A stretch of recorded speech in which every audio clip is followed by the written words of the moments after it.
It's almost inevitable that a student sometime during the class will hit the wall.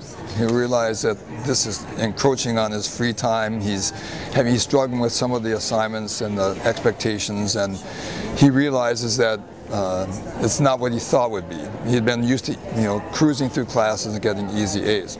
It's at that point that I have to step in and make sure that he understands the importance of what he's learning. I think probably the hardest part about being an AP teacher is keeping the students sane as we go through the rigorous curriculum. You have to be an example.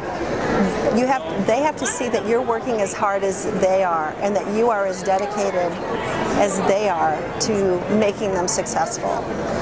And I think you also have to continually give them faith in themselves. I'm a firm believer in contacting anyone in the child's life that could somehow make a difference or speak to them differently than I can. We have to understand the human aspect, that even though we are so passionate about what we do, that these students, they want to be passionate, but sometimes they're spread so thin that we've got to sit down and say, okay, this is your roadblock, this is what we have to do, and we have to work through it. I try to relate it to their real life.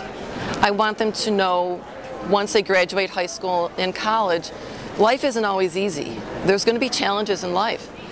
And if you can face challenges in high school calculus, you can face challenges later on in life.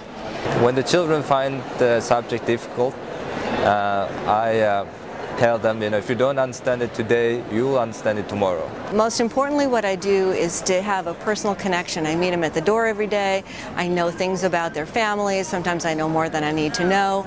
One of my primary jobs, I feel, is establishing a bond early on that they agree that this is something that's worth learning, that's important. And once that happens, I have no problems with motivating after that. I tell students early on that they're going to struggle, and I make myself available to students. They have contact information outside of class for me, and I tell them to feel free to contact me. I'm teaching them how to overcome the obstacles and to just step back out of the problem and reevaluate it and jump back in, and then they're usually fine. You break it down for them and you make it not too easy, but you let them see that they can do this.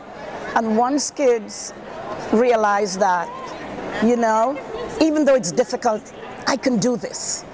It helps. It's going to be hard, it's going to be painful, but at the end it's going to be highly rewarding.